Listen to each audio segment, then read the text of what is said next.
പട്ടാമ്പിക്കാർ കാത്തിരുന്ന ഒരു വമ്പൻ സംഭവം മാക്സ് 999. MWC മാക്സ് ഗ്രൂപ്പിന്റെ പുതുപുത്തൻ ഷോപ്പിംഗ് വിസ്മയം.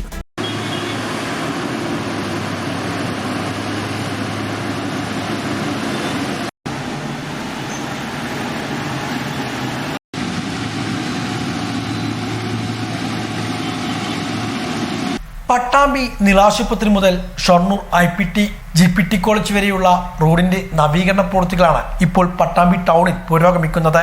കഴിഞ്ഞ ആഴ്ചയാണ് മേലെ പട്ടാമ്പി ചെറുപ്പശ്ശേരി റോഡ് ജംഗ്ഷൻ മുതൽ അലക്സ് തിയേറ്റർ വരെയുള്ള പാതയുടെ റബ്ബറൈസിംഗ് പ്രവൃത്തികൾ നടപ്പാക്കിയത്. ഇതിനെ തുടർന്നുള്ള പ്രവൃത്തികളാണ് ഇപ്പോൾ നടക്കുന്നത്. ഇതിന്റെ ഭാഗമായി അലക്സ് തിയേറ്റർ മുതൽ മേലെ പട്ടാമ്പി സിഗ്നൽ ലൈറ്റ് വരെയുള്ള നവീകരണ പ്രവൃത്തികളാണ് വീണ്ടും പുരോഗമിക്കുന്നത്. നിലവിലെ റോഡിന്റെ ഉപരിതലം പൊളിച്ചു മാറ്റിയുള്ള പ്രവർത്തികളാണ് ഇപ്പോൾ പുരോഗമിക്കുന്നത്. നേരത്തെ രാത്രികാലങ്ങളിലാണ് പ്രവൃത്തികൾ നടത്തിയിരുന്നെങ്കിൽ ഇപ്പോൾ പകൽ സമയങ്ങളിലും വാഹന ഗതാഗതത്തിന് തടസ്സം വരാതെയാണ് പ്രവൃത്തികൾ മുന്നോട്ട് പോകുന്നത്. ഇതോടൊപ്പം റബ്ബറൈസിംഗ് പ്രവൃത്തികൾ കഴിഞ്ഞ ഭാഗത്തെ അഴുക്കുചാലുകൾക്ക് മുകളിൽ സ്ലാബുകൾ സ്ഥാപിക്കുന്ന പ്രവൃത്തികളും പുരോഗമിക്കുന്നുണ്ട്. അടുത്ത ആഴ്ച തന്നെ അലക്സ് തിയേറ്റർ മുതൽ മേലെ പട്ടാമ്പി വരെയുള്ള ഭാഗത്തെ റബ്ബറൈസിംഗും നടപ്പാക്കാനാണ് അധികൃതർ ലക്ഷ്യമിടുന്നത്.